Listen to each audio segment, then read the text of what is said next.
ভিডিওটা একটু দেখেন। যারা প্রবাসীদের বিপক্ষে কথা বলতেছো তাদের জন্য এই ভিডিওটা, তোমরা একটু এই ভিডিওটা দেখে যাও।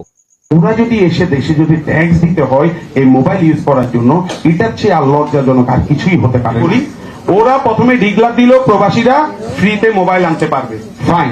তাহলে ফ্রিতে মোবাইল আনার এটা সিস্টেমটা কি করছে দেখেন, ফ্রিতে মোবাইল আনার পর নিচে লিখে দিয়েছে 60 দিন পর রেজিস্ট্রেশন করতে হবে।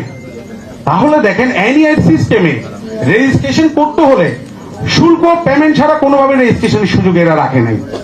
তাহলে এটা কি প্রতারণা না? যে 60 দিন পর আমার যারা প্রবাসীরা আছে, আপনারা কম বেশি জানেন, যারা আমাদের প্রবাসী ভাইরা রক্ত ঘামে আমাদের দেশে রেমিটেন্স পাঠিয়ে আমাদের দেশকে সচল রাখে, ওরা কিন্তু দেখা যায় 4-5 বছর পরিবারের মুখ দেখে না। 4-5 বছর পর যখন আসে, এটা মিনিমাম 6টা মাস এই দেশে থাকে। তাহলে আমাদের একজন উপদেষ্টাও খুব দুঃখের সাথে বলছি যে প্রবাসীদেরকে বলছে 2 মাসের বেশি থাকার দরকার নাই। আসলে এই কথাগুলো কোনোভাবে যৌক্তিক না। 6 মাসের জন্য আমাদের প্রবাসীরা থাকবে। এরা বাংলাদেশকে, আমাদের অর্থশক্তিকে এরা শক্তিশালী করছে।